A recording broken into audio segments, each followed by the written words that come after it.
अस्सलाम वालेकुम गाइस, उम्मीद है आप सब लोग खैरियत से होंगे।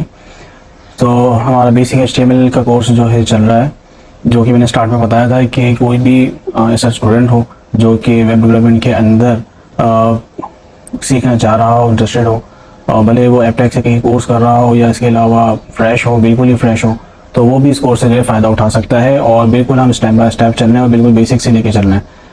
तो लास्ट वीडियोस के अंदर मैंने जो बात की थी, तो उसमें जो है HTML की इंट्रोडक्शन था और उसके बाद HTML एलिमेंट्स के ऊपर जो है हमने बात की है और साथ साथ में प्रैक्टिस करके और वेबसाइट और वेब ब्राउज़र के अंदर उसको एग्जीक्यूट भी करके दिखाया है।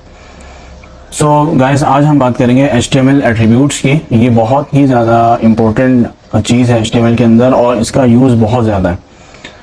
HTML एट्रीब्यूट्स को हम ले लेते हैं कि यहाँ पे जो मेरी स्क्रीन के सामने आप देख रहे होंगे कि यहाँ href attribute of a bracket के अंदर आ रहा है, specify the URL of the page the link goes to. अच्छा, मैंने यहाँ पे जो है a टैग के ऊपर, एलिमेंट के ऊपर बात नहीं की थी, इसको मैं भी बता देता हूँ कि ये a जो ब्रैकेट के अंदर आ रहा है बेसिकली इसलिए यूज़ होता है कि किसी भी लिंक कराने के लिए, HTML के अंदर लिंक कराने के लिए यूज़ हो रहा होता है। तो इसको अभी हम प्रैक्टिस के साथ मैं आपको अभी शो भी करा दूंगा तो और ज़्यादा क्लियर हो जाएगा। अभी सिर्फ इसको समझ लें कि ये a टैग के अंदर जो है ना href आता है, तो इसको हम प्रैक्टिस के साथ अभी देख लेते हैं। इसी के साथ जो है इमेज, असल में ये आपको जो है मैं भी दिखाता हूँ करके, तो आपको समझ में आएगा कि ये है क्या चीज़। और फिर इसके बाद प्रैक्टिस के बाद ना इसके ऊपर दोबारा आते हैं, फिर आपको जो है चीज़ क्लियर होगी कि एट्रीब्यूट्स जो है होते क्या है। सो गाइस, हम चलते हैं अपना प्रैक्टिस की तरफ। और जो हमने फाइल जहाँ से छोड़ी थी, अच्छा गाइस, आपने देखा होगा कि मैंने इसका एक फोल्डर बना दिया है। यहाँ बिल्कुल सामने HTML_practice के नाम से फोल्डर मैंने बना दिया है। इस फोल्डर के अंदर मैंने वो फाइल रख दी है जो हमने सबलाइन के ऊपर स्टार्ट की थी, ओके, index.html। तो इसको हम सबलाइन पे खोल लेते हैं।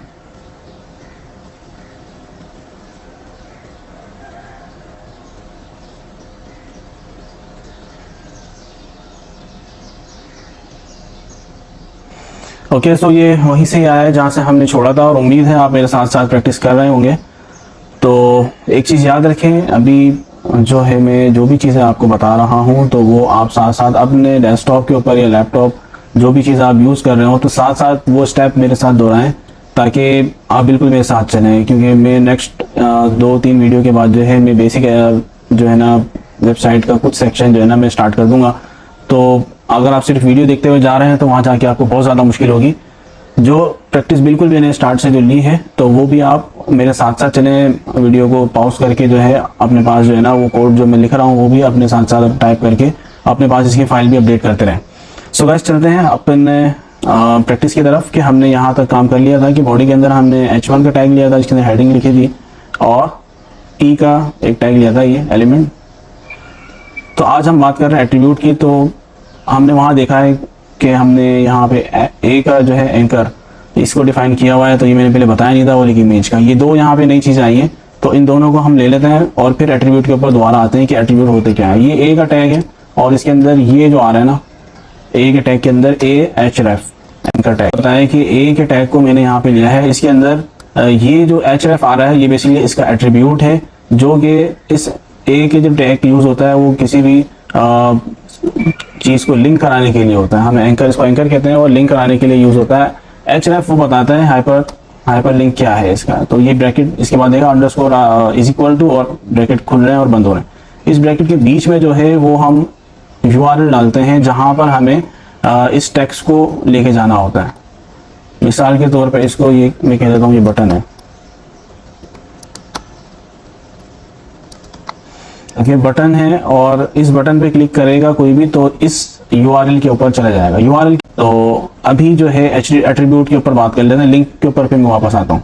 इसी तरह वहाँ पे जो दूसरा आ रहा है वो इमेज का टैग आ रहा है, SRC। देखा, मैंने सिर्फ SRC लिखा तो ऑटोमेटिकली इसने इज इक्वल टू दे दिया और ब्रैकेट खोल के बंद भी कर दिया, क्योंकि इसको पता है कि SRC इमेज कौन सी लेनी है। तो वो यहाँ पे हमें डिफाइन करना होगा कि इमेज का लिंक क्या है जो मैं यहाँ डालूंगा, तो इमेज कौन सी इमेज मुझे यहाँ पे अटैच करवानी है। ठीक है, ये दो एट्रीब्यूट है, ये लिंक कराने के लिए यूज़ होता है। IMG कोई इमेज हम वेबसाइट पे देख रहे होते हैं जो शो हो रही होती है, तो वो पीछे इस IMG टैग के अंदर आ रही होती हैं। SRC सोर्स को डिफाइन बता रहा है कि इसकी सोर्स क्या है, कौन सी इमेज आपको यहाँ पर डिस्प्ले करनी है। तो ये जो टैग के अंदर आपने देखी कि इसके अंदर href आ रहा है, इमेज के अंदर SRC आ रही है। SRC जो है ना, ये जो इस एलिमेंट को डिफाइन कर रहा है, ये इस एलिमेंट की जो ज़रूरत है, इसको एट्रीब्यूट कहते हैं। इसी तरह यहाँ पे href जो आ रहा है वो ये इस ए के एंकर का एट्रीब्यूट एग्जीक्यूट करके भी दिखा देता हूँ ताकि आपको और ज़्यादा क्लियर हो जाए।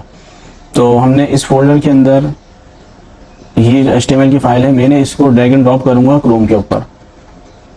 इस फाइल को मैंने पकड़ा ड्रैग और मैंने क्रोम खोला हुआ पहले से, मैंने यहाँ पर ड्रॉप कर दिया। तो गाइस ये हमारी जो HTML की फाइल यहाँ पे चल रही है वो यहाँ पे ड्रॉ हो गई। हेडिंग ये आ रही है, हेडिंग पैराग्राफ आ रहा है, तो ये दोनों चीज़ें आ रही है। नीचे मैंने एंकर लिया है, इसके अंदर मैंने बटन लिखा है, तो बटन भी जो है मैंने फाइल सेव नहीं की, इसलिए मैंने फाइल सेव नहीं की, इसलिए जो है वहाँ पे इन नीचे के दो चीज़ों को यहाँ पे नहीं दिखा रहा है। मैंने Ctrl+S किया, यहाँ पे आपने देखा होगा कि ये मैंने लास्ट वीडियो में बताया था कि HTML के आगे जो सर्किट बना हुआ आ रहा है, इसका मतलब कि फाइल सेव नहीं हुई। मैंने Ctrl+S दबाया, क्रॉस आ गया, फाइल सेव हो गई। अब मैं यहाँ पे आया दोबारा क्रोम पे, मैंने रिफ्रेश किया तो यहाँ पे बटन आ गया। अब गाइस देख रहे होंगे कि बटन के ऊपर जो है ये बना हुआ आ रहा है कि इसके ऊपर ये डिफाइन कर रहा है, हाथ बना हुआ आ रहा है कि ये एक कोई लिंक है, मगर मैंने यहाँ पे कोई लिंक नहीं कराया, तो इसलिए ये बिल्कुल ब्लैंक है। मैं इस पर क्लिक भी करूँगा तो कहीं नहीं जाएगा। मुझे डिफाइन करना होगा कि ये लिंक जो मैंने यहाँ पे बनाया है, मैं यहाँ जो लिंक डालूंगा तो ये उसके ऊपर जो है चला जाएगा। अभी मैं आपको दिखाता हूँ कि मैंने ऑनलाइन यहाँ पे खोलता हूँ गूगल का मैंने लिंक लिया, ठीक है, मैंने Ctrl+C किया और सेम इस लिंक को मैंने अगर यहाँ में डाल देता हूँ तो ये बता रहा है कि इस पर अगर मैं क्लिक करूँगा तो गूगल के ऊपर विजिट करेगा।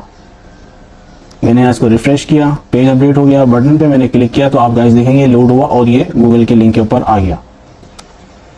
सो गाइस यहाँ से थोड़ा सा क्लियर हो गया होगा कि ये लिंक वाला मामला और इमेज के SRC, इसको भी हम देख लेते हैं। मैं भी आपके सामने एक इमेज डाउनलोड करके तो उसको फिर मैं आपको दिखा भी देता हूँ कि ये किस तरह से जो है ये काम करता है। गाइस मैंने जो है इमेज पहले से अपने पास डाउनलोड की हुई है, उसको मैं आपको लिंक करा देता हूँ। मैंने डाउनलोड करी डेस्कटॉप पे, फिर मैंने अपने फोल्डर में रख ली। ये आ रही इमेज HTML.jpg, इसको हम लिंक कराते हैं यहाँ पे SRC। गाइस ये एक चीज़ आपको याद रखनी होगी कि इमेज को जब हम लिंक कराते हैं SRC में करते हैं, दो तरह के URL होते हैं। ये से मैंने पूरा एक URL डाला हुआ है, इसको एब्सोल्यूट URL कहते हैं, और अगर हम अपने फोल्डर की अंदर की कोई इमेज को लोड करने जाते हैं तो उसको रिलेटिव URL कहते हैं। अब यहाँ पे मेरे पास इमेज पहले से डली हुई है HTML.jpg। गाइस ये देखा आपने, रिफ्रेश किया मैंने और वो फोल्डर में से इस इमेज को उठा के ले आया। अब यहाँ मैंने किया क्या है कि इमेज जो है मेरे इस फोल्डर के अंदर डली हुई है, तो जहाँ पे मेरी HTML की फाइल होती है तो लिंक जो है वो यहीं से स्टार्ट होता है, इसी फोल्डर के अंदर से। अगर मैं इसको किसी अंदर के फोल्डर में डाल देता हूँ, मैंने एक नया फोल्डर बनाया IMG के नाम से और इसके अंदर मैं ये इमेज डाल देता हूँ, तो अब आप यहाँ पे देखेंगे कि ये इमेज का URL गलत हो जाएगा, इसको नॉट फाउंड दिखा रहा है। क्यों? क्योंकि मैंने यहाँ पे जो है रूट डायरेक्टरी, इसका ऑटोमेटिक मतलब होता है कि रूट डायरेक्टरी के अंदर जो HTML की इमेज है इसको ढूंढ के लाओ। अब ये इमेज यहाँ से चली गई है तो इसलिए वो यहाँ से नॉट फाउंड दिखा रहा है। ये HTML के सोर्स फाइल के अंदर यहाँ पे अभी हम बिल्कुल रूट डायरेक्टरी पर हैं। अब रूट डायरेक्टरी पर हमने एक फोल्डर बना दिया IMG के नाम से स्लैश, उसके अंदर स्लैश का मतलब ये कि उसके अंदर की फाइल देखें आप तो उसके अंदर की जो फाइल है HTML.jpg, अब ये ढूंढ के ले आएगा और वो यहाँ पे दिखा देगा। तरीका गाइस यही है कि हम HTML के फोल्डर के अंदर एक इमेज का अलग से फोल्डर बनाते हैं, क्योंकि बहुत सारी इमेजेस होती हैं वेबसाइट के अंदर जो कि हमें मैनेज करना फिर मुश्किल हो जाता है, इसलिए हम इसको एक अलग से फोल्डर के अंदर रखते हैं। तो ये स्ट्रक्चर बिल्कुल सही है, आगे भी हम इसी को फॉलो करेंगे। सो गाइस हम वापस अपने एट्रीब्यूट्स की तरफ आते हैं कि आपको ए के एंकर के टैग से आपको पता चल गया होगा कि ए का टैग जो है लिंक कराने के लिए यूज़ करते हैं, वो मैंने आपके सामने भी यूज़ करके भी दिखा दिया है, और इमेज का टैग भी मैंने आपको बता दिया है। अब मजीद एट्रीब्यूट की तरफ आते हैं वापस। आपको थोड़ा बहुत इससे आइडिया हो गया होगा कि एट्रीब्यूट्स होता क्या है। ए का एट्रीब्यूट href है, वो हाइपर लिंक होता है और बताता है कि वो कौन सा लिंक जो है आपको इस एंकर एलिमेंट से करवाना है। इमेज ये भी हमने देख लिया है, और यहाँ पे अब तीसरे लाइन में आप देख रहे होंगे विद और हाइट एट्रीब्यूट्स भी जो है इमेज के अंदर आ रहे हैं। अब ये मजीद मैंने बताया कि एक से ज़्यादा भी एट्रीब्यूट हो सकते हैं एलिमेंट के अंदर, तो अब उसके ऊपर बात कर लेते हैं और फिर जो है बहुत जल्दी फिर हम अपनी जो है नेक्स्ट वीडियो के अंदर जो है ना CSS को भी इंक्लूड करेंगे स्टाइलिंग के लिए।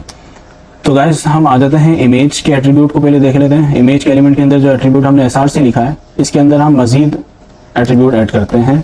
इसको हम डिफाइन करते हैं विड। मैंने विड लिखा सिर्फ और इंटर किया तो सॉफ्टवेयर ने देखा आपको इज इक्वल टू और ब्रैकेट दोनों खोल के दिखा दिए, मैंने इंटर करते। इसी तरह मैंने हाइट लिखा तो बता रहा पहले से हाइट आ रही है, क्या मतलब है आपको क्या करना है। तो हाइट के ऊपर मैं सिर्फ इंटर करूंगा तो इसने ये चीज़ें खोल के दिखा दी पहले से ही।